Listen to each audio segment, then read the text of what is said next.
tänane helisalvestus on inspiratsiooniks inimestele, kellel on ärevushäired ja kes oma elus väga palju ärevusega on kokku puutunud.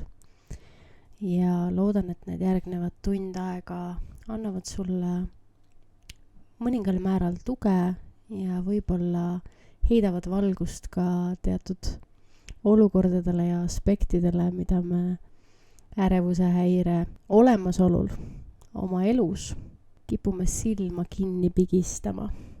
Nii et räägin hästi ausalt ja avatult enda kogemusest ja mõningatest ämbritest, mida ma olen enda elus tänu ärevusele läbi pidanud käima. Head kuulamist!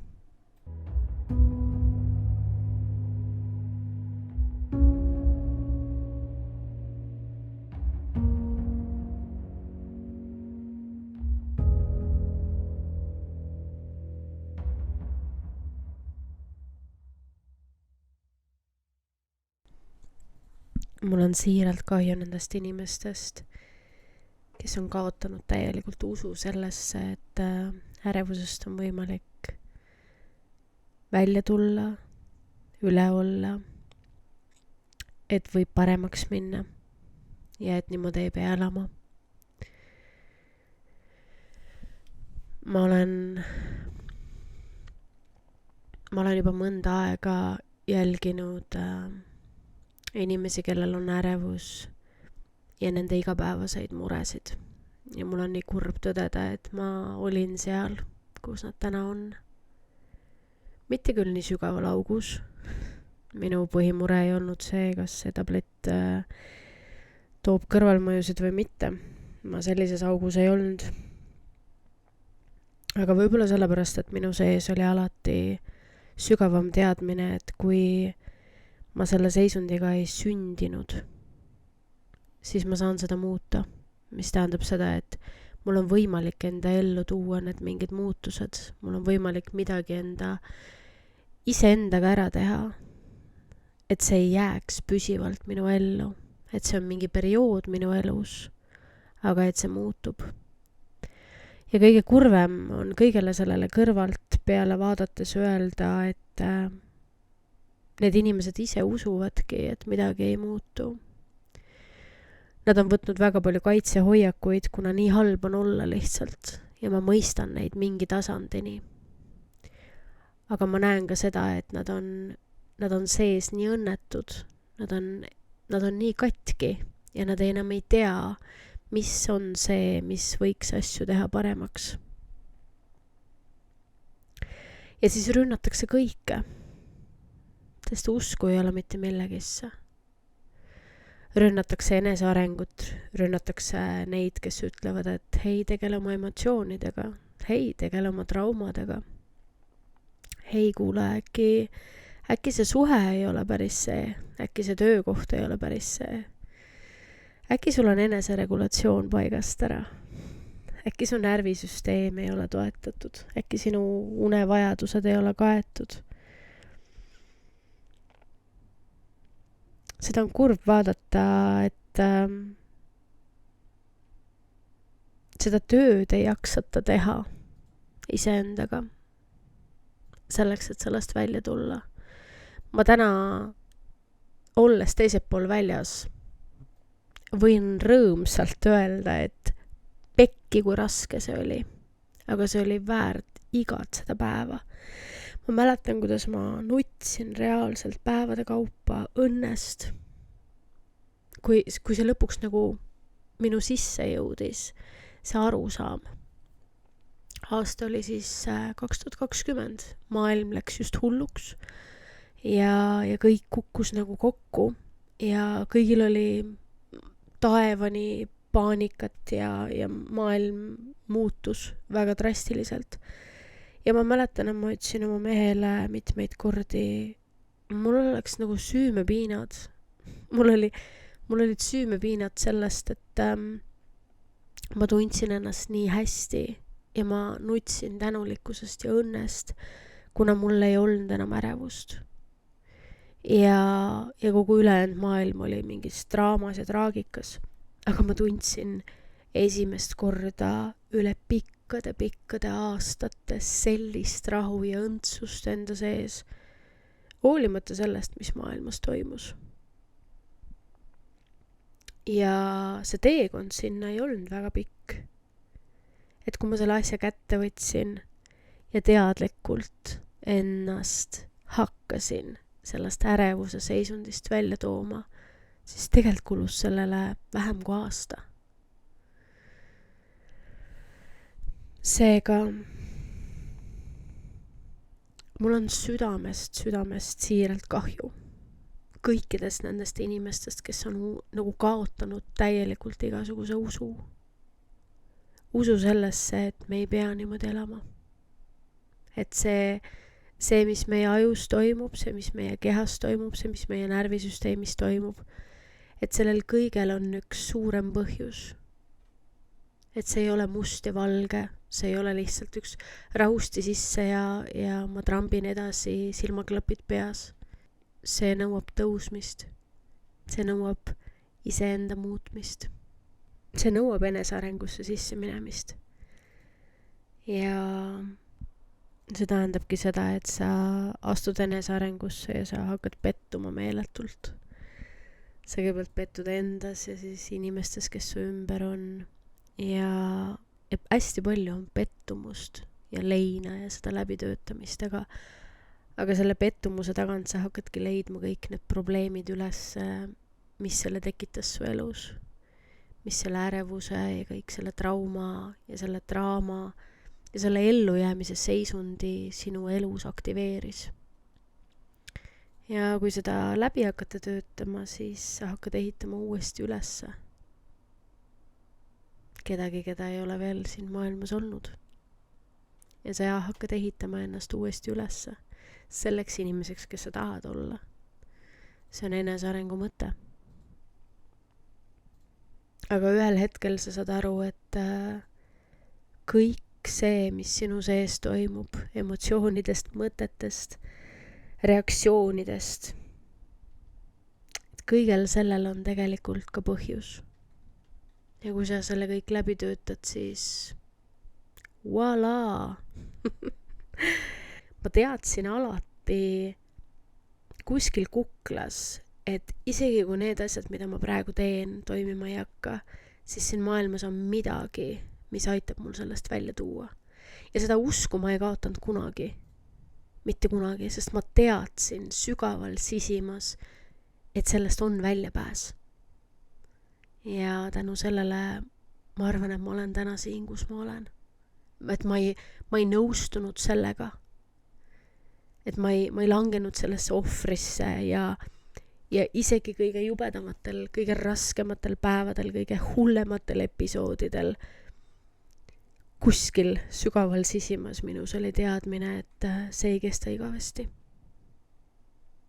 Et see lõpeb. Et ma teen ja annan endast iga kord maksimumi. Et ühel päeval ma saan öelda, vot siis oli mul viimane ärevus. Ma ei mäleta seda viimast, sest et see kõige kaob nagu järk-järgult su elust ära. Aga ilmselt, kuna see ei saagi olla üks kindel hetk. Aga ma mäletan seda hetke, kui ma õnnest nutsin, kuna ma tundsin, et ma elan ärevuse vaba. Vot seda päeva ma mäletan. Sest et sellel oli lihtsalt nii ilus emotsioon. Kõige keerulisem ärevushäirete inimeste puhul on see, et nende mõttemaailm on nii kitsas. See on hästi leebelt öeldud. Tegelikult seal on väga palju valu, seal on väga palju kaitset, seal on väga palju vastupanu ja väga palju viha ja pahameelt ja siis selliseid hoiakuid, mis tegelikult seda ärevust järjest suurendavad ja suurendavad ja suurendavad.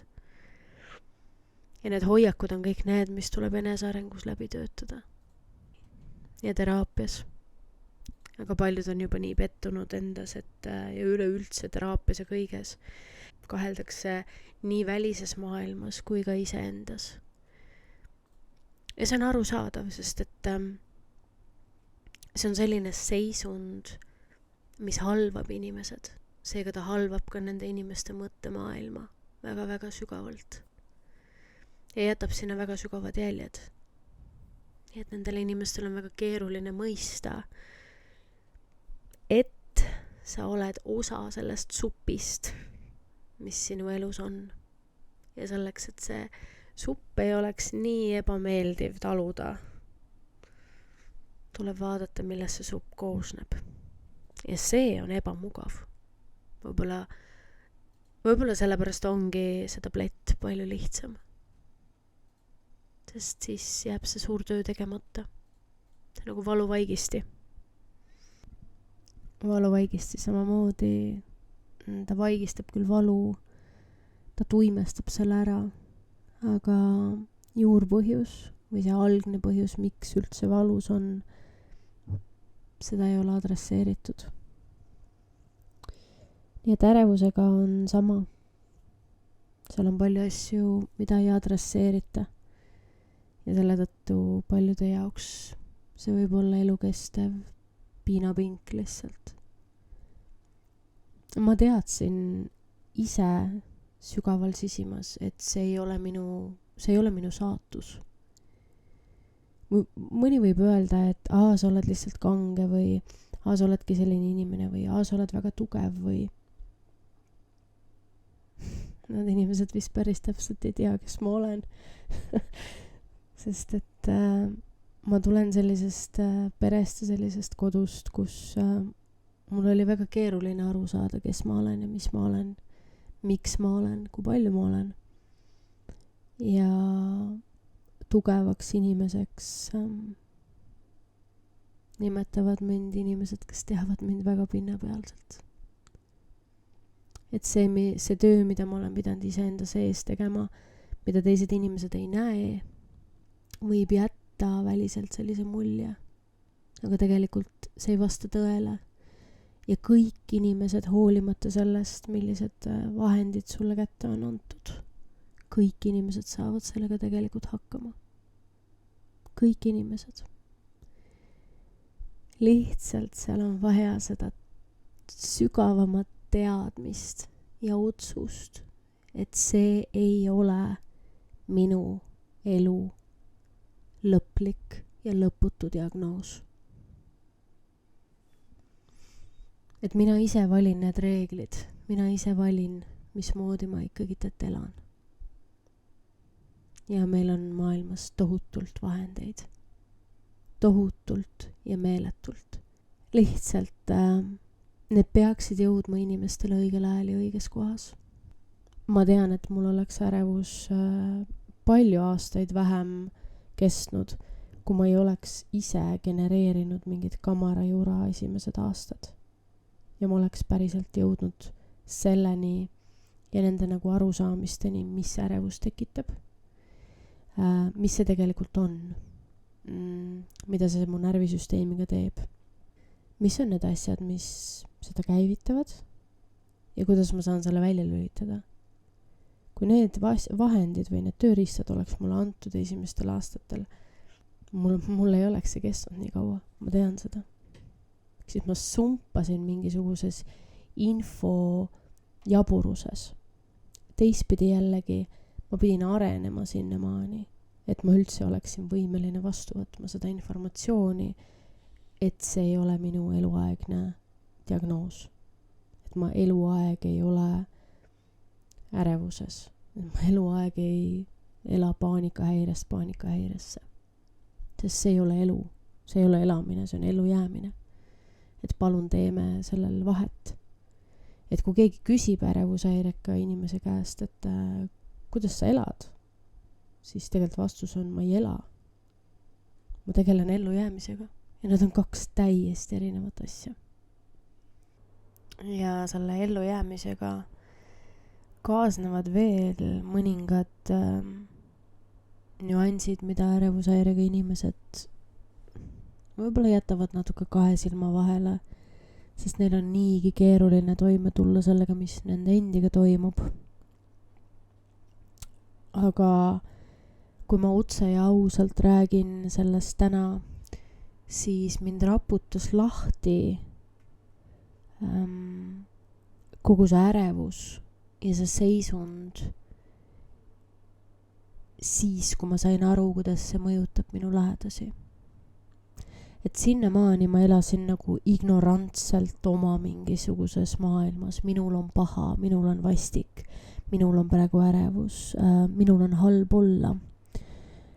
Ja kui ma nägin lõpuks, kuidas see mõjutab minu kõige lähedasemaid inimesi, siis ma sain aru, et mul tuleb tõsiselt midagi tegema hakata. Sellesse ärgata, ma arvan, et oli veel ebamugavam kui kogu sellesse pahna, mis minu sees oli. Niikuinii lahendamata, kõik need traumad, kõik see jama, kõik see mõttemaailm, on ju.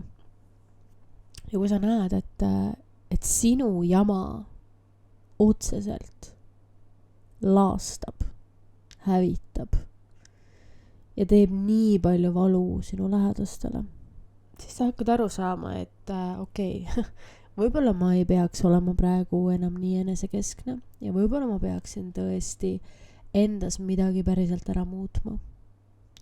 Ja sellel hetkel ma nagu pühendasin ennast sügavamalt sellesse ja siis hakkasid ka muutused toimuma, nii et see oligi selline 2019, 2020. Ma tean, et ärevushäirega sa oledki enesekeskne, sa mõtled, et sinu probleem on maailma naba, sest et sa tegeled ellu jäämisega. Seega sinu organism on seadnud prioriteediks sinu enda autonoomsuse ja säilitamise siin planeedil Maa, aga sa säilitad ennast sellisel sagedusel, mis lihtsalt loob piip, piip, piip igal sammul, mida sa astud. Ma ei hakka neid sõnu isegi välja ütlema, see ongi üks suur roppus lihtsalt. Ja see innustas mind väga-väga palju. Ja andis ka selle tõuke, et kuule, aitab küll. Võta vastutus, roni välja lihtsalt, roni välja sellest august.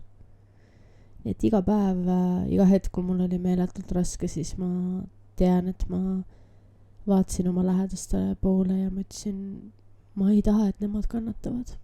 Seal ei olnud enam küsimus minus. Ma ei tahtnud, et nemad kannatavad, sest ärevusega sa nagu ühel hetkel lepid sellega ja sa harjud ära mõnes mõttes ja sa mõtled, et see ongi okei, on ju, ja ma ju enam-vähem tulen toime ja okei. Ma mäletan seda ööd, kui ma seal üksinda trampisin oma ärevusega ja ma ei tahtnud öössel üles äratada oma meest, sest et kell oli 3-4 öössel. Tal on vaja hommikul tööle minna varakult ja ma siis seal nagu pöördan siis oma mingis probleemis pool ööd. Ja tuled sellest olukorrast välja ja kas sa saad aru, et kogu sinu olek, me ei räägi ainult sellest hetkest, kui see häire tuleb, me räägime sellest kogu olekust. Kogu sinu olek on üks suur hullumaja sinu lähedastele ja ka sinu lähedaste närvisüsteemile. Et kui sina oled paigast ära depressioonis ja sul on nagu jama, on ju, siis tegelikult sa kaasad sellesse oma lapsed, oma vanemad, oma partneri, oma sõbrad, tuttavad, kõik on tegelikult kaasatud sellesse. Ja see teeb tegelikult ärevushäirega inimesed natukene ignorantseks. Et tean, et kõige rohkem, mida nad vajavad, on tegelikult perelt tuge. Aga kui me pere poole vaadates, me peame ühel hetkel aru saama, et me ei saa panna nende õlgadele oma traumasid, mida me ei suuda lahendada enda sees ära. Ärevus on alati seotud traumaga. Ei ole olemas sellist hetke, kus ma saan istuda maha ja öelda, ärevus tuli lihtsalt niisama. Lihtsalt ühel päeval, vaata. Ma kuulen nii tihti seda. Mul lihtsalt hakkas ühel päeval. Ja kui sa kaevama hakkad, siis mitte kunagi ei hakka lihtsalt niisama midagi. Lihtsalt heast peast, vaata. Ei, sellel on alati põhjus. On see meditsiiniline, on see füüsiline trauma, on see emotsionaalne trauma, sellel ei ole vahet. Trauma on trauma. Kus trauma on selline seisund, kus sinu närvisüsteem on saanud impulsid, info, arusaama, kogemuse, mis on talle ülevoolav. Sellega ei tulda toime, seda on liiga palju. Mina isiklikult viimane asi, mis ma läbi elasin, oli alles hiljuti, eelmine aasta. Ja see oli meditsiiniline trauma. Ja õnneks mul oli nii palju põhja, mul oli nii palju vahendeid, mul oli nii palju õpitud, et ma tulin selle traumaga väga hästi toime.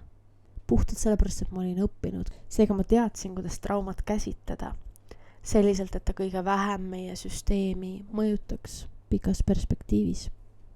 Aga mitte traumateadlikud inimesed lükkavad selja taha ja unustavad ära, et see just nagu juhtus minuga. Aga see oli ära ju ja ka trauma elab sinu kehas edasi. Ta on aktiivne ju. Ta on kogu aeg aktiivne. Su närvisüsteem on paigast ära, dysreguleeritud. See ongi trauma. See, et sinu keha ei saa enam aru, mis on ohutu ja mis on ohtlik. Tal on kõik sassis, tal on kõik segamini. Ja trauma viskab meid väga tihti sellesse seisundisse. Enamjaolt ongi. Traumade tagajärg on see, millega me peame tegelema. Inimesed alahindavad seda trauma mõju, mida see pikas perspektiivis meiega teeb. Ja loomulikult, iga meie trauma, mis on läbi töötamata, selle me justkui leebemas versioonis määrime enda lähedastele pähe. See on see pahupool sellest kõigest. Kogu minu enda kogemus minu esimesest paanikahäirest, kusjuures see oli selline täpselt samamoodi, ma tahaks öelda, et see tuli lambist, vaata, lihtsalt kogemata lambist ühel õhtul. Ma läksin tegelikult sõbra juurde kasse pildistama. Sõber ütles, et tahaks kassidest ägedaid pilte saada. Mul pole isegi mälu, mis nendest piltidest sai, aga ilmselt nad ikkagi, need pildid jõudsid nendeni kunagi. Ja ühel hetkel ma pildistan neid kasse ja ma tunnen, et mul hakkab nii halb lihtsalt. Ja ma läksin WC-sse ja mul hakkas veel halvem ja kiirabi kutsutigi välja, sest ma mõtlesin, ma panen pildi tasku lihtsalt seal diivani peal. Ja siis see läks üle. Ja siis see nagu kõik algas, aga see oli lampõhtu. See oli päriselt, see oli jumala lambist õhtu tegelikult. Ja pärast seda õhtut ju tükk aega ei olnud midagi. Ja siis ta vist nagu tuli järjest lähemale ja siis ta parkis ennast mu süsteemi sisse ja mu süsteem andis alla. Ja oligi kõik ja väga kiiresti oli see ärevushäirete ja paanikatsükkel loodud. Nii et ma tahaks öelda, et ma olin samas kohas lihtsalt ühel päeval, ühel õhtul lampi, vaata. Tegelikult see on absurd. Sest kui ma nüüd tagantjärgi vaatan seda elu sellel hetkel, kui ma elasin, mida ma siis tegin sellel hetkel ja mis minu elus sellel hetkel toimus, siis täna ma saan aru, et mu kehal ei olnudki muud lahendust. Kui ühel õhtul lihtsalt anda mulle teada, et tegelikult see süsteem on tänaseks juba infot täis. Sellele oli eelnenud 2 aastat tagasi väga sügav trauma, meditsiiniline trauma. Ma olen oma elus 2 meditsiinilist traumat üle elanud. Üks minu lolluses, teine minu teadmatuses, et mõlemal juhul tean, et meditsiinilised traumad on sellised, mida meil on väga keeruline ennustada. Me ei tea, mis tuleb. Aga kõik inimeste kehad ei ole ühesugused.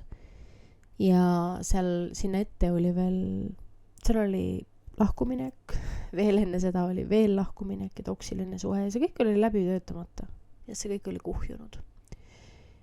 Ja see kuhjub sinna maani, kuni ühel hetkel meie närvisüsteem ja kogu meie emotsionaalne, vaimne ja mentaalne süsteem ütleb, tead, stopp, mulle nüüd aitab.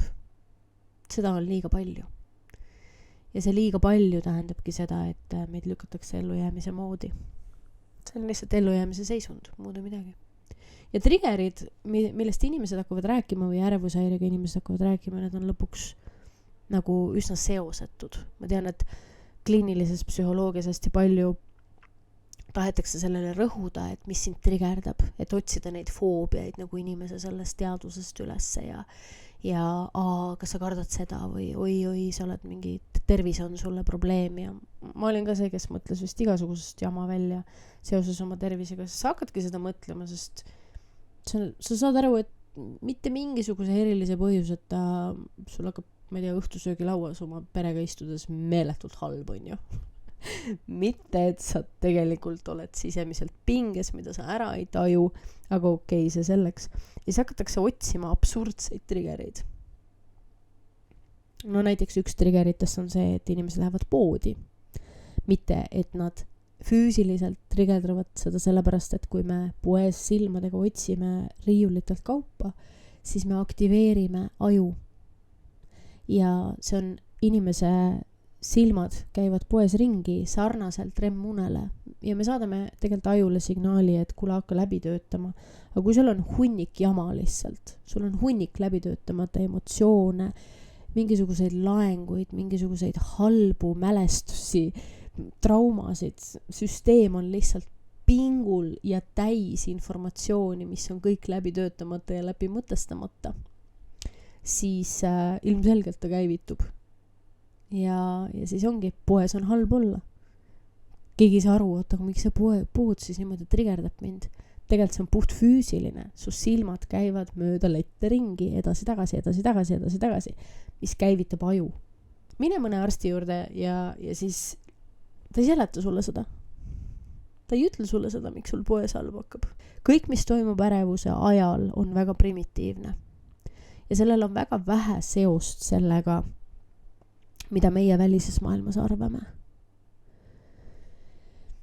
Küll ma võin öelda, et kui meil on nagu sotsiaalne ärevus, siis meil on inimestega teemad.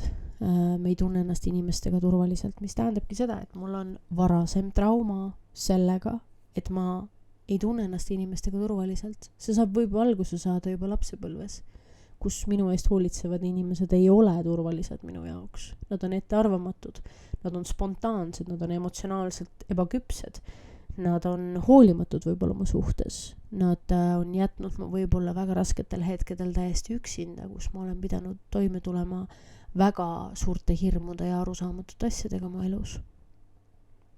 Ja sellest me kasvatame välja sotsiaalse ärevuse, kus me ei suuda olla inimeste keskel enam, sest et kõik need inimesed tunduvad meile ebaturvalised. Ja meie närvisüsteem käivitub automaatselt, tal ei ole vahet, kes see inimene on loomulikult teatud inimesed, kellega meil on suuremad seosed, aga üleüldiselt närvisüsteem kogub järjest informatsiooni juurde, nii et lõpuks tal võivad kõik inimesed tunduda ebaturvalised. Ja neid ärevuse vorme väga erinevaid. Loomulikult me võime rääkida siin paljudest erinevatest vormidest, aga juurpõhjus on kõigil üks ja seesama.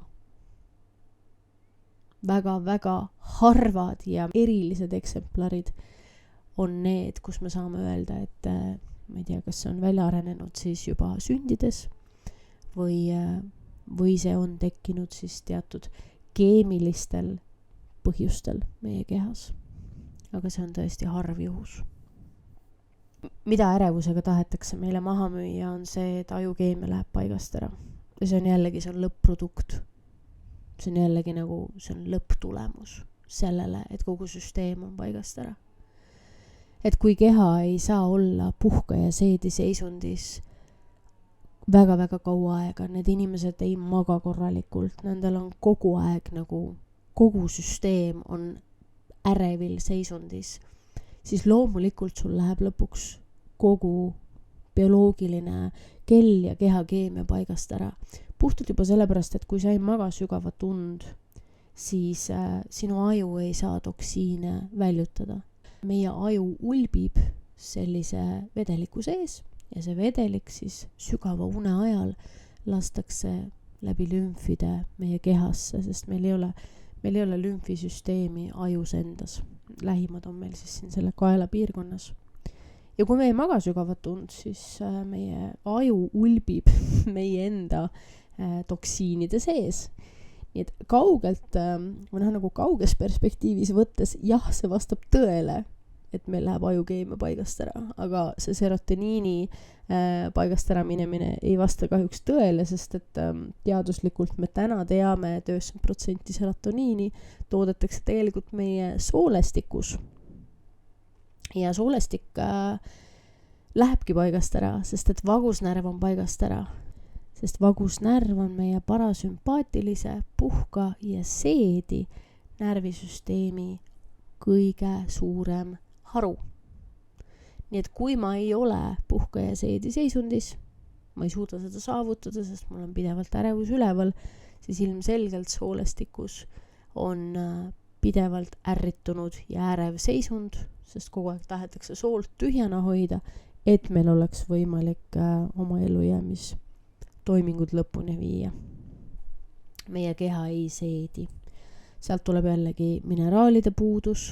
Nendes enamus ärevikel on väga suured mineraalpuudused, mida nad ei adresseeri. Võetakse küll mingid paari tabletti a la stiilis, aga üsna tihti ja liiga palju ma kuulen seda, see ei toiminud. Sest neil kuskil sinna aju vahele tekib ühel hetkel mingisugune arusaam, et see üks tablett või see ma võtan selle ühe korra sisse ja siis see peaks mind juba korda tegema. Kohe peab midagi drastilist muutuma.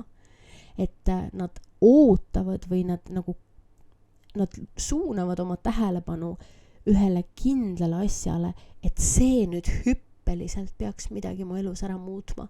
Ja ma räägin seda julgelt, sest et ma tean, et ma olin selles kohas. Ma olin selles kohas, kes püsivalt mitte midagi teinud väga pikka aega. Sest ma tegin selle ühe korra ära ja siis mõtlesin, see ei töötanud ju. Et kirjutati küll ju, et teeb paremaks, aga ei töötanud.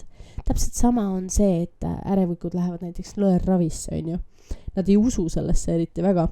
Ja siis, et nõelravi ei teinudki kogu minu ärevust korda. Sest neil on tekkinud idee, et see üks asi peaks neid korda tegema. Aga see ei vasta tõele ja nad hakkavad kõike endast eemale tõukama, kõiki asju, mis tegelikult aitaksid. Mineraalide vaegus, see tuleks ära lahendada kehas.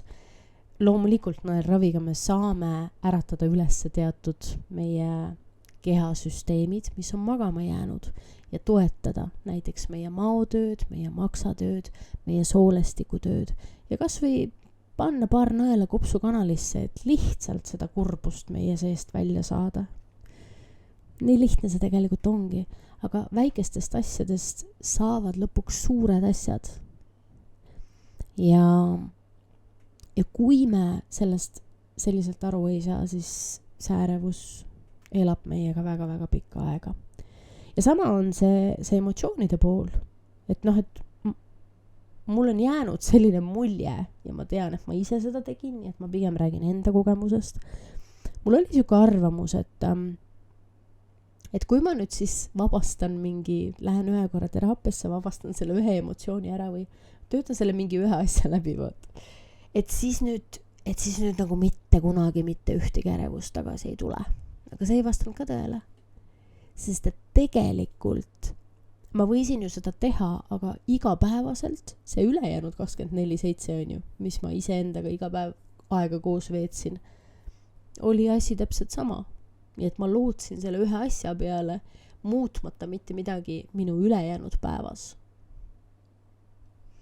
Ja siis öeldaksegi, et see on uhuu ja see emotsioonide teema, see on umbluu ja see teraapia ei sobi ja see ei tööta ja see pole tulus ja see ajab üldse mingit jama suust välja ja eks siis pigem võetaksegi see hoiak, et kõik on paha. Kõik on paha ja mitte miski ei tööta. Sest tegelikult nad ootavad seda ühte asja, mis siis nüüd käiks klõps, vaata. Ops, ja nüüd ühel päeval lihtsalt ärevust ei ole. Ja seesama mindset tegelikult, see on väga toksiline. Ja see piirab väga palju. See piirabki seda, et nendes oleks nagu püsivust ja aru saama, et see ämber, et kui sa võtad seda inimest kui ämbrit, on ju, ta on nagu, selles ämbris on kõik, seal on tema emotsioonid, tema kogemused, tema arvamused, tema dogmad, vaatenurgad maailmale, ka närvisüsteem, me võtame seal kogu alateaduse informatsiooni ka, on ju, et kõik see, mida alateadus on, tema traumad, tema läbitöötamata jamad, seal on ka tema keha koos kõikide puudustega, vitamiinide puudustega, mineraalide puudustega, ehk siis siuke ämber on ju. Ja see ämber on väga suurtes puudujääkides. Seal on paljudest asjadest puudu. Ja siis me arvame, et me viskame mingi ühe asja sinna ämbrisse ja siis see lahendab selle ämbris korraga kõik asjad ära. Et see on see illusioon. Aga see illusioon piirab meid. Nii et selle tõttu ma ise täna väga tugevalt toetan süstemaatilist tervenemist ja ma aitan inimesel luua iseenda sees süsteemi. Et need, kes täna jõuavad minuni, ma alustan sellest, et ma proovin talle kõigepealt selgitada, mis temaga toimub, siis ma annan talle teada, et põhiline, millega sa pead tööd tegema, ongi närvisüsteem. Esialgu, see on nagu kõige esimene asi, millest üldse alustada, sest et kõik need muud emotsioonide läbitöötamised ja kõik need, nad tulevad ajapikku. Aga me peame kõigepealt kasvatama endas üldse võimet, et meil oleks ruumi. Me tekitame sellise nagu ruumi, kuhu me saame üldse tuua sisse sellised asjad, et me hakkame puudutama neid asju, mis igapäevaselt meid siis häirivad. Ehk siis need traumad, mis meiega kaasas käivad, need emotsionaalsed valud ja need laengud, need, millele me reageerime ja nii edasi. Nii et esialgne töö, ja tihtipeale, võib-olla inimesed tahavadki oma traumadega elada, aga me lihtsalt peaksime närvisüsteemis võtma maha need käivitavad reaktsioonid. Ehk siis, kui närvisüsteemi me saame juba stabiilseks tagasi, siis võib-olla traumadega isegi ei pea tegelema. See on selline, tahaks anda lootust, et see nii on, aga ilmselgelt seal ikkagi osasid asju peab adresseerima. Kellel on muidugi kergemad vormid, siis puhtalt närvisüsteemi ärareguleerimine igapäevaselt 24/7, see ongi see 24/7, kus ma iga päev olen iseendaga ja iseenda jaoks olemas. Kui sellega tegeleda, siis saab väga palju juba ära teha. Väga-väga palju. Ja sealt edasi ongi see süstemaatiline tervenemine, et ma mõistan, et ma olen tervik. Et mitte miski minu maailmas ei ole millestki eraldi. Ma olen tervik. Et selle ärevuse osa on minu mõtted. Nad on küll sekundaarsed. Üks asi ka, millest ärevusega inimesed võib-olla nagu nendele üritatakse nagu selgeks teha, et sa mõtled valesti. Tegelikult see valed mõtted või mis iganes, mis sellega kaasneb, on pigem tulemus. Need valed mõtted tekivad selle tõttu, et ta tunneb ennast väga halvasti enda kehas. Nii et emotsioonid on primaarsed. Aistingud, mis meie kehas toimuvad, on primaarsed ja nemad loovad seda katastroofmõtlemist, mis siis sellega kaasneb. Et tegelikult ärevusest vabanemiseks ei pea hakkama õigesti mõtlema. Et öelda ärevushäirega inimesele, et ära mõtle sellele, siis seda ei ole. See on kõige absurdsem asi, mida sa saad öelda. Sest ärevikud tegelikult ei mõtle ennast sellesse seisundisse. See võimendab, aga sellel hetkel, kui mõte on juba aktiveerunud, siis see tunne juba nende sees oli. See on juba ignoreeritud nagu sisemine rahutus, sisemine pinge ja siis hakkavad mõtted sellele juba kaasnema. Et tegelikult mõttetegevus püüab lahti seletada seda, mis toimub meie kehas. kui kehas on okei, siis mingit mõtet ka ei toimu. Mingit mõttetööd ei ole. Et kui su kehas on kõik hästi, mitte midagi ei toimu, siis sa lihtsalt niisama istu diivani peale ja ei genereeri, et oi, mida see nüüd tähendas minu kehas. Sest seda ei eksisteeri, vaata, mis tõttu sa seda nagu arutama peaksid praegu oma peas. Seega see on nagu valesti, vääriti jälle aru saadud asi. Ehk siis kõige olulisem, mida me peame 24/7 kogu aeg viima oma tähelepanu sellele, on see, kuidas ma ennast tunnen. Ja sellega me hakkame siis muutma seda. Mitte mõtted. Mõtle, mida sa tahad. Peas, et sa tunned ennast hästi. Ja siis öeldakse, et mõtetega saad sa enda tunnet muuta. Jah, saad küll, aga see on pikk tee. Ja kui sa sellesse ei usu, siis tegelikult see ei toimi. Nii et sa võid enda peas korrutada 50 korda, et kõik on hästi. Aga kui sa ikkagi ei tunne, et kõik on hästi, siis see on lihtsalt iseendale valetamine. See on lihtsalt üks suur vale. Ja sellepärast on väga-väga konkreetsed võtted, kuidas me kehas tekitame hästi kiiresti nagu hea tunde pigem. Ja siis kõik muu juba kaasneb sellele. Siis sul on pigem, sa hakkad märkama, kuule hea on hoopis olla. Ja siis sa hakkad mõtlema häid mõtteid, sest sul on hea olla. Mitte nii, et ma teen hea mõtte ja siis see hea mõte peab looma mingisuguse hea maailma, on ju. Ei, kui sinu aju on ja närvisüsteem on sisse lülitatud, siis teda enam ei huvita, mida sa mõtled. Absoluutselt. Nii et kahjuks me seisame silmitsi sellega, et meile võib-olla kõige lihtsamaid asju ei seletata kõige primaarsemal kujul lahti, mismoodi ärevus meie kehas aset leiab ja millele me peaksime tegelikult tähelepanu kõige rohkem pöörama. Loomulikult liiga kaugelt ja liiga suurelt asjale peale vaadates võime me jällegi olulised detailid jätta 2 silma vahele. Aga sellepärast me peamegi võtma käsile süsteemse tervenemise. Ehk siis loome suure pildi ja justkui kaardistame ära kogu selle inimese. Et midagi ei jääks 2 silma vahele. Et me kaardistame ära, mis toimub, miks toimub. Selle lõppeesmärk on see, et inimene hakkaks nägema ennast kui terviklikku organismi, mis vajab tervenemiseks erinevaid nüansse ja erinevaid osasid. Ja me hakkame siis vaatama, mis seal ämbris siis puudujääkides on ju. Ja hakkame sinna ämbrisse siis lisama täpselt neid asju, mis hakkaksid seda lõpuks täitma. Nagu öeldakse, kõigepealt pane ise gaasimask pähe, siis pane teistele, kõigepealt täida enda tass ja siis alles jaga teistele.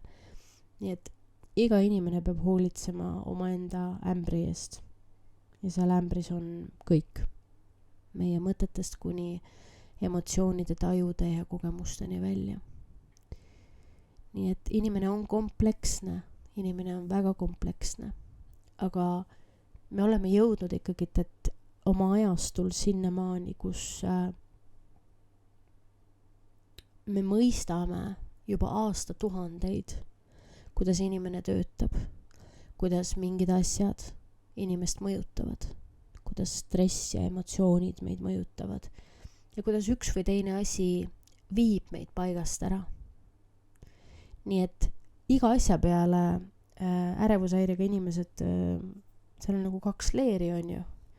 Üks on see, et kõik peab olema teaduspõhine ja tõestage mulle Jumal ka ära seal taevas, et siis ma alles hakkan sellesse uskuma. See on puhas, see on eskapism, see on üleolemine, see on üleolek. See on juba see, et inimene ongi kaotanud usu absoluutselt kõigesse. Et ta ei usu ei kõrgemasse ega millegisse enam, sest et ta elab seal kannatuste rajal. Ja nende teises nagu selles osas on siis need, kes võtavad seda ärevust kui mingit väga äärmuslikku spirituaalset mingit asja. Ehk siis a la stiilis ma räägin enda kogemusest hetkeks, et mulle müüdi näiteks kunagi maha selline mõte, et sul on ärevus sellepärast, et sa oled teadlik teiste inimeste tunnetest ja mõtetest. Vabandage, mida? Ehk siis, et mul on pidevalt ärevus ja et justkui nagu, kui ma siis ühel hetkel enam ei tunne teiste inimeste mõtteid ja tundeid, et siis mul ei ole ärevust ka, vaata. Siis mulle üks mingisugune tädi üritas maha müüa selle mõtte, et mul on ärevus sellepärast, et minu vanaisa hing on kogu aeg minuga kaasas. Okei.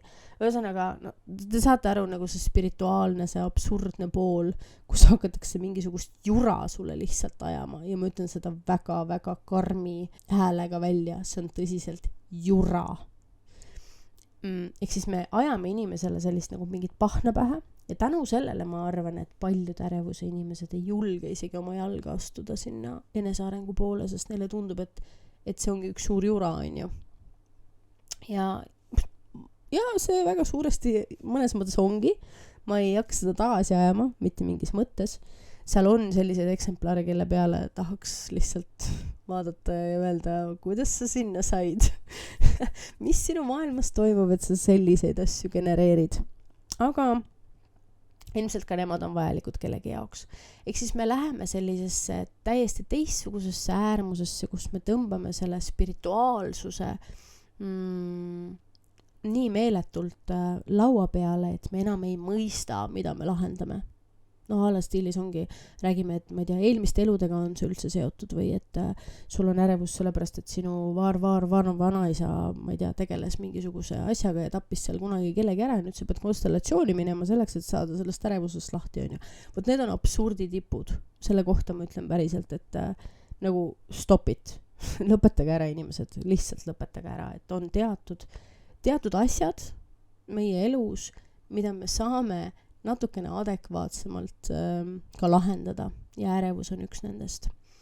Ülitundlikutele inimestele sama asi müütakse maha. Et ülitundlikud inimesed on samamoodi traumeeritud inimesed ja ülitundlikkus on neil arenenud välja sellepärast, et nad pidid väikeselt ja lapse eas olema kogu aeg teadlikud sellest väliskeskkonnast, ehk siis nende närvisüsteem on hüperaktiveeritud otsima väliskeskkonnast kogu aeg ohutegureid.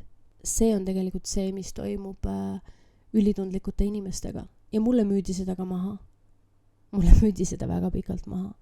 Mitte, et ülitundlikud inimesed tegelikult on väga suured traumad läbi elanud ja nende närvisüsteem on paigast ära 24/7, mis tähendab seda, et see närvisüsteem jookseb süsteemina rohkem kokku, kiiremini kinni ja väga-väga väikeste asjade peale äärmusesse, ehk siis paigast ära, ärevusse.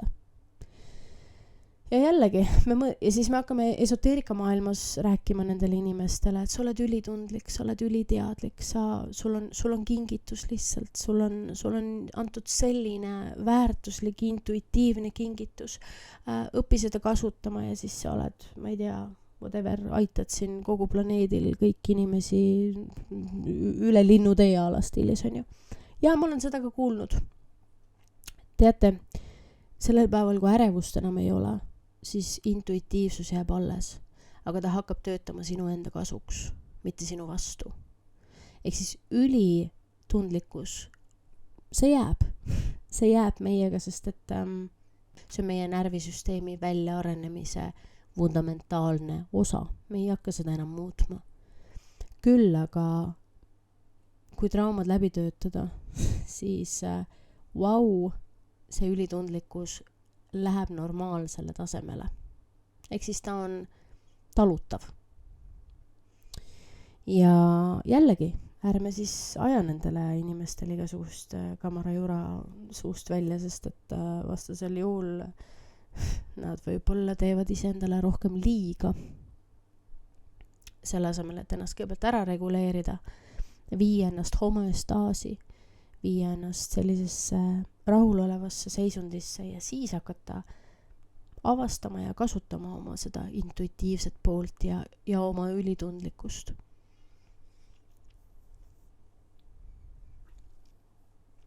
Nii et see spirituaalne pool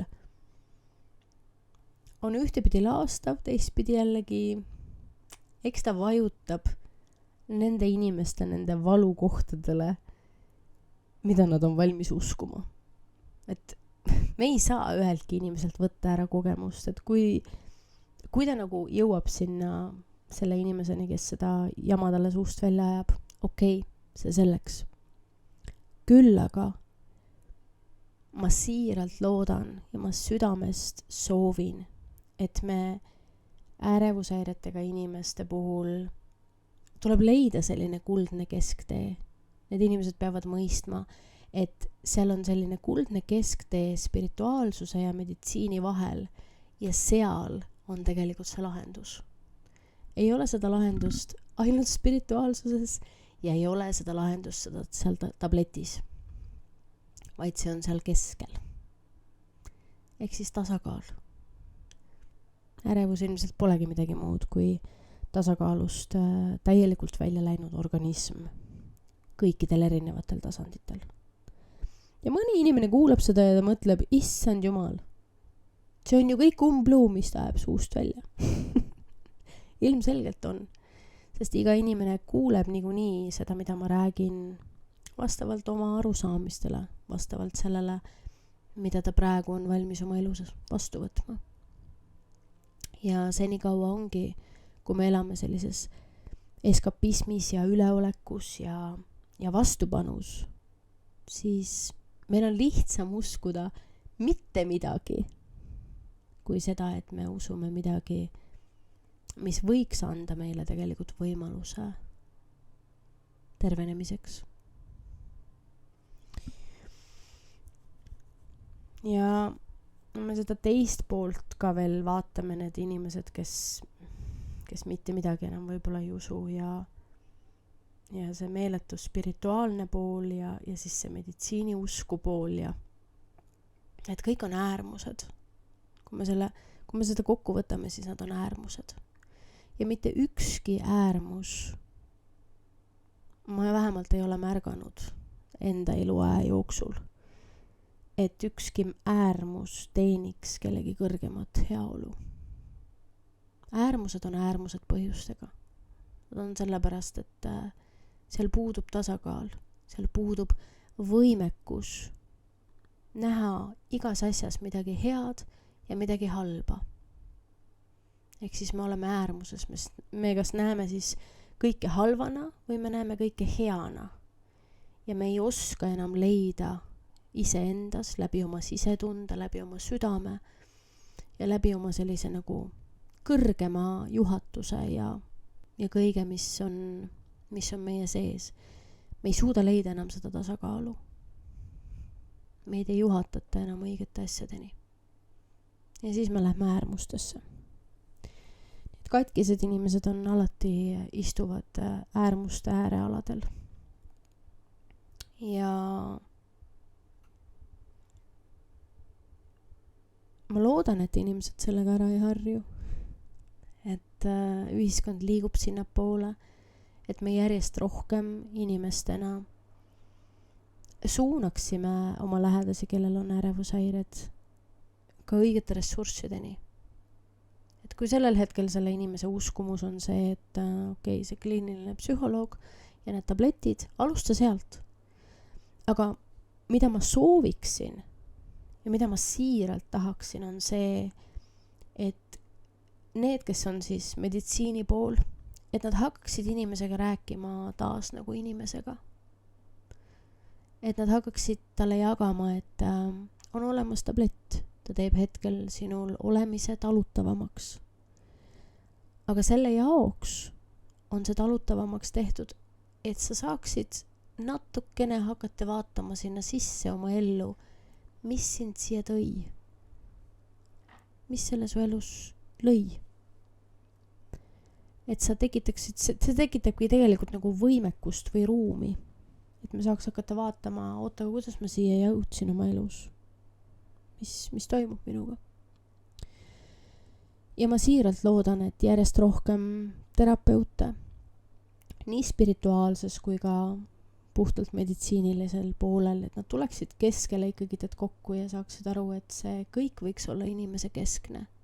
ja kõigel on oma koht siin elus.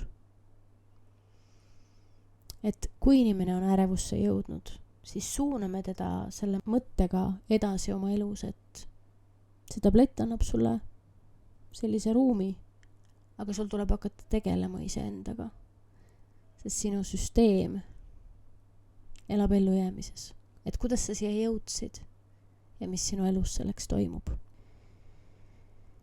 Nii et sellised avatud küsimused, millega me saame hakata inimest lihtsalt suunama ja viima tema tähelepanu sellele, et miski meie elus ei juhtu niisama. Et see on selline võtme küsimus. Küsime hästi vähe küsimusi, aga olgu need küsimused põhjapanevad ja märgilised, mis panevad inimest liikuma mingis suunas. Ma tean, et ma pühendasin ennast täielikult, ma õigemini otsustasin ilmselt iseenda sees ära, et ma teen seda terve ülejäänud elu just selle tõttu, mida ma ise olen läbi teinud ja mind inspireerivad need hetked, mida ma olen läbi elanud.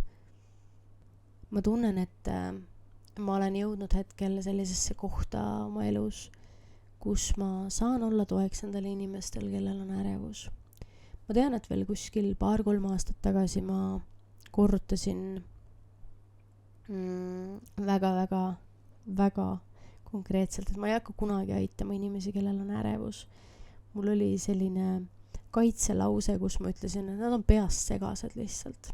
Aga ma kahjuks ma võtsin selle nagu seisukoha sellisest kohast nagu Facebooki ärevikele mõeldud siuke keskkond on ja seal tõesti hommikust õhtuni tulevad postitused, kes milliseid tabletti kui palju võtab ja mis see on teaduspõhine grupp väidetavalt, kus nad arutavad siis erinevaid ärevusega seotud asju. Uhuud sinna sisse ei lasta, nii et tegelikult ma arvan, et ma liigitun nende maailma mõistes uhuu sinna teadusesse, sest et ma räägin närvisüsteemist ja selle reguleerimisest. Ma arvan, et see on uhuu nende jaoks. Aga ma vaatasin neid postitusi ja mulle tundusid, et ma ei olnud kunagi nii sügaval. Ma nagu saan aru, et mul olid ikka väga hullud häired. Aga võt sellises kohas ma päris ei olnud. Et need postitused on seal ikka kvintessents nagu mingist segasusest, kus sa saad aru, et sellel inimesel on totaalne segadus. Ja siis nad arutavad seal oma erinevaid ravimeid ja sümptomeid ja kes kuidas siis millega toime tuleb ja kellel mis kell paha on ja nii edasi. Ja selle põhjal ma siis ütlesin endale, et ei nagu lihtsalt. Ma ei hakka ärevikega tegelema. Aga see oli ainult jäämäe tipp. Mul oli kahjuks selline isiklik kogemus selle grupiga, kus tegelikult mind ei võetud sinna gruppi, kui mul päriselt ärevus oli. Mingi 8 aastat tagasi või 7-8 aastat tagasi ma tahtsin sinna gruppi minna, et ka toetust saada.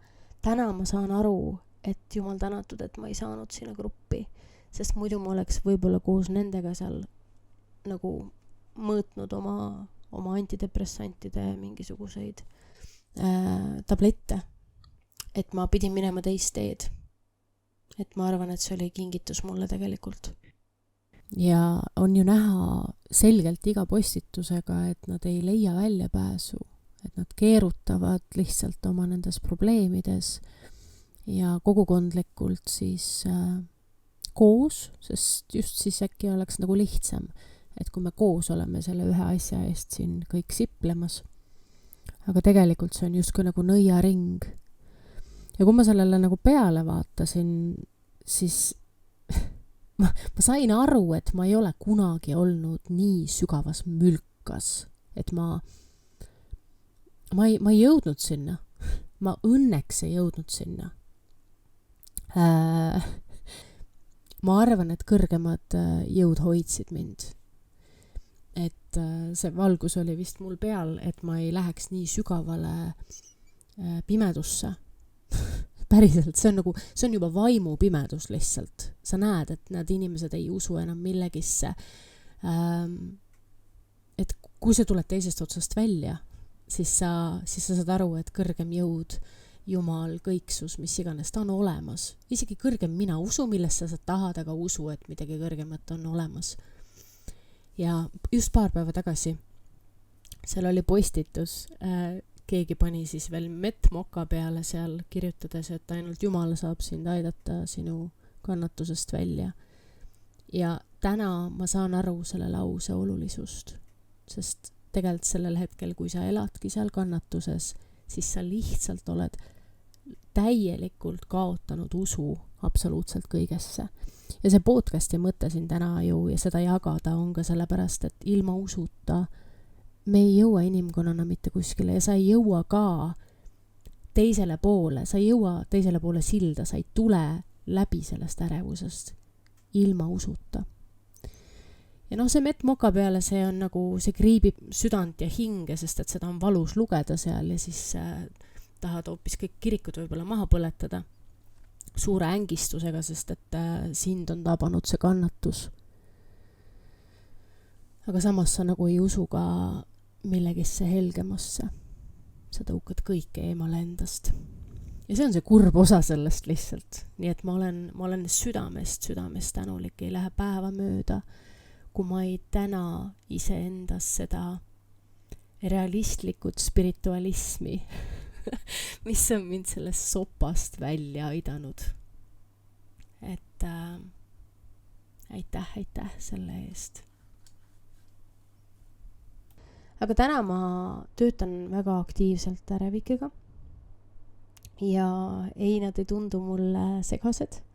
Lihtsalt need kõige segasemad lihtsalt võib-olla ei jõua minuni, et jõuavad need, kes ikkagi mõistavad, et miski nende sees on selle loonud ja seal on midagi, mida peab adresseerima, midagi, millega peab tegelema ja millest me saame siis alustada. Ja algus ongi siis närvisüsteemis ja närvisüsteemi toetamises ja keha toetamises. Ja kui me saame selle juba toetuse sinna taha, siis saavad muud asjad ka hakata lahti rullima. Nii et ma olen selle aja jooksul siin, viimaste aastate jooksul enda mõttemaailma ka ümber mudinud, sest ma tunnen, et see oleks austav minu enda kogemuse suhtes, mida ma läbi elasin, kui ma ei jagaks seda täna nendele inimestele, kes on minuga sarnases olukorras. Mida ma olen ilmselt kõige rohkem märganud on see, et ärevushäirega inimest aitab kõige rohkem see, kui tema ees seisab see inimene, kes on ise ärevusega kokku puutunud. Ma tean, et minul langes õlgadelt üks suur hunnik raskust, kui ma sain aru, sest seda varjati mu eest väga, väga hästi ja väga pikka aega. Kui ma sain aru, et ma ei ole enda peres üksinda, kellel on ärevushäired. Ja ma tegin lõpuks suu lahti ja me hakkasime jagama. Ja ma mõistsin, et aga meil on väga palju sarnaseid jooni. Ja selliselt, kui me teame, et meie ees on see inimene, kes saab aru, mis asi on ärevus, et ta on seda kogenud, siis selle inimese puhul sa tead, et ta ei ütle sulle neid absurdseid asju, mida ütlevad need inimesed, kes ei ole mitte kunagi, mitte ühtegi päeva tegelikult ärevuse häires või paanikahäires elanud ja sellega kokku puutunud. Ja sellised inimesed, neid leidub ja nad ütlevad tavaliselt, aga mul on ka ärevus olnud, mis siis? Ja stiilis ma lähen avalikult esinema ja siis mul on ärevus või mul on ootusärevus mingi reisi ees või ma olen ka tundnud ennast paar korda elus päris endast väljas, on ju. See ei ole see. Ärevushäire on midagi täiesti muud. Ja ma tean, et juba sellepärast ma saan olla teistmoodi nende inimeste jaoks olemas. Sest minus on see mõistmine sügavamal tasandil, mida inimene vajab selleks, et terveneda. Just see, et mind mõistetakse, et mind ei mõisteta hukka, et mul see on, vaid et ta mõistab mind, ta saab aru, mida ma läbi elan. Ja see aitab meil väga-väga palju läbi kaastunde, läbi lahkuse, läbi hoolimise, läbi ka tähelepanekute, et ta märkab, et mul on pahasti. Ja läbi selle me saamegi palju-palju kiiremini terveneda. Lõpetuseks vaimse tervise kuu raames soovin kõigile häid mõtteid ja häid tundeid, häid kogemusi ja palju eneseusku. Ja usku sellesse, et mingid asjad ikkagi saavad meie elus muutuda. Et see, mida me täna kogeme, ei pea olema elukestev, et see ei ole eluaegne ja see pime aeg saab ka ühel hetkel läbi ja tuleb taas päike välja. Ja põhjus, miks see tundub meile võib-olla praegusel hetkel nii pime, on see, et meil ei ole lihtsalt ühtegi tõrvikut käepärast. Aga see usk sellesse, et valgus on olemas, aitab meil mõista, et selles pimeduses on olemas ka tõrvik, meil tuleb lihtsalt see üles otsida. Et kõik lahendused on olemas, meil tuleb lihtsalt nendeni jõuda ja nendele anda võimalus. Ja siis me saame ka sellest pimedusest välja. Ükski pimedus ei ole lõputu. Igast pimedusest saab välja. Peale igat pimedust tuleb päev. No ja siis tuleb jälle pimedus muidugi, sest päev saab otsa, aga see on juba inimeseks olemise rõõm. Lihtsalt võib-olla järgmisesse pimedusse sa lähed juba tõrvik taskus ja saad selle tõrviku põlema panna ja siis ongi juba natukene lõbusam ja valgem olla seal. Et mida ilmselt ma olen õppinud, et pimedused jäävad korduma meie elus, aga pimedused ei ole enam nii intensiivsed. On küll hämar, see on elu osa, aga ta ei ole intensiivne, ta ei ole selline, mis kaasab mind endasse ja ta ei tekita minus sellist mõtet, et see nagu ei lõppeks mitte kunagi. Vastupidi, ma tean, et on küll, magame siis kiiresti ära ja tulebki päev. Et sa jõuad sellesse aru saama, et pimedus ei ole õudne. Pimedus on see hetk, kus ma saan hetkeks iseendasse vaadata ja siis edasi liikuda. Aitäh sulle kuulamast ja taas kohtumiseni järgmises mõtete jagamises.